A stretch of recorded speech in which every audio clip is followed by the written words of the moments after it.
السلام عليكم ورحمة الله وبركاته.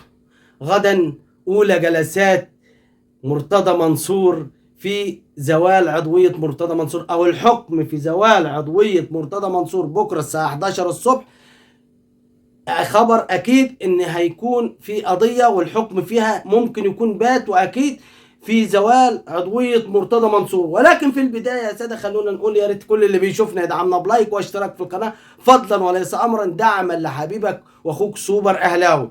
قبل ما نخش على الأحداث المؤسفة هنقول ألف ألف مبروك للنادي الأهلي لكرة اليد بعد حصوله على دوري المحترفين لكرة اليد والفوز على نادي الزمالك 24-21. وألف مبروك لمجلس إدارة النادي الأهلي وجمهور النادي الأهلي. والنهارده النادي الأهلي بيلعب تاني مبارياته في السلة في نصف نهائي السوبر، اللي إن شاء الله أنا شايف إن النادي الأهلي مكتسح وهيفوز بالمباراة ديت، وكده هيبقى متفضل للنادي الأهلي مباراة او اتنين. لو فاز فيهم هتنتهي على كده ويبقى الزمالك خرج من نصف النهائي، والاهلي مكتسح الزمالك في كل الالعاب، الصالات وكرة القدم.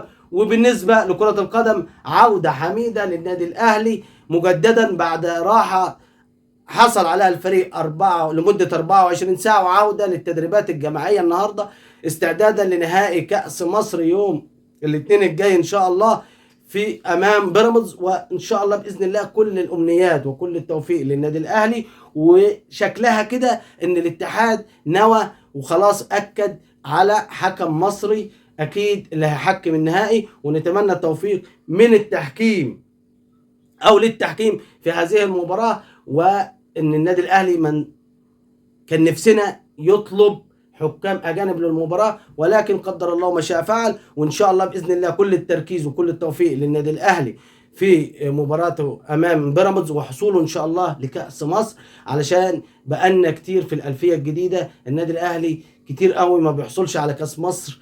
فان شاء الله باذن الله نبقى دي البدايه الموفقه السنه دي بعد صعودنا لدور المجموعات لدور الثمانيه من دوري ابطال افريقيا للمره السابعه على التوالي. وان شاء الله باذن الله يبقى ان شاء الله نكلل مجهود النادي الاهلي بالفوز على بيراميدز، وانتظارنا للزمالك بقى في شهر 5 ان شاء الله او 9/5 بالتحديد في مباراة السوبر المصري. وان شاء الله اللي لو فاز فيها الاهلي يبقى الزمالك الاهلي السنة دي واخد 2 سوبر من الزمالك واخده رايح جاي. اللي خالد الغندور بيقول لك ان الزمالك قاعد معلم ومستني، ده معلم ولا متعلم عليه يا راجل؟ ده انتوا شوفوا لكم حاجة تتكلموا فيها، لان كل يوم الاهلي ما شاء الله نازل بيسف على الزمالك. امبارح في كرة اليد، واول امبارح في السلة، والنهارده برضه في السلة، حتى في السيدات وفي الرجال وفي كل الالعاب تفوق جماعي للنادي الاهلي، وكل التوفيق للنادي الاهلي ان شاء الله. والاحداث المؤسفة اللي حدثت امبارح ونجاة احد مشجعي النادي الاهلي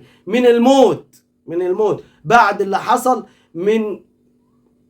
في نادي هليوبلس بعد انتهاء او في اثناء الاحتفالات النادي الاهلي بفوزه وحصوله على درع الدوري للمحترفين لكرة اليد، واطفاء النور على الجمهور. وقال لك واحد مسؤول من نادي هليوبلس ان الجماهير نزلت الملعب، وده الشيء اللي اكده وقال ان هو عاري تماما من الصحة وغير صحيح الكلام ده. الاستاذ العمري فاروق نائب رئيس النادي الاهلي اللي كان متواجد وقال لك ما كانش فيه جمهور، لا جمهور نزل ولا جمهور دخل الملعب.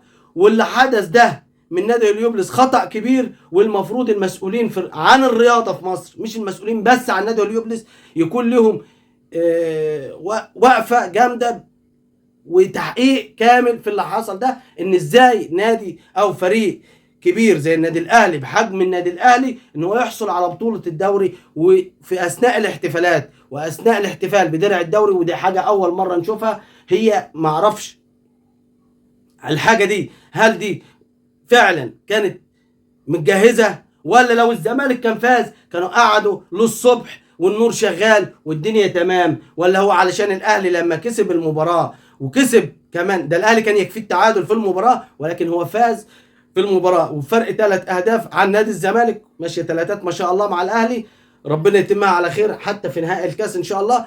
ولكن المفروض كان يبقى فيه حساب على اللي حصل ده.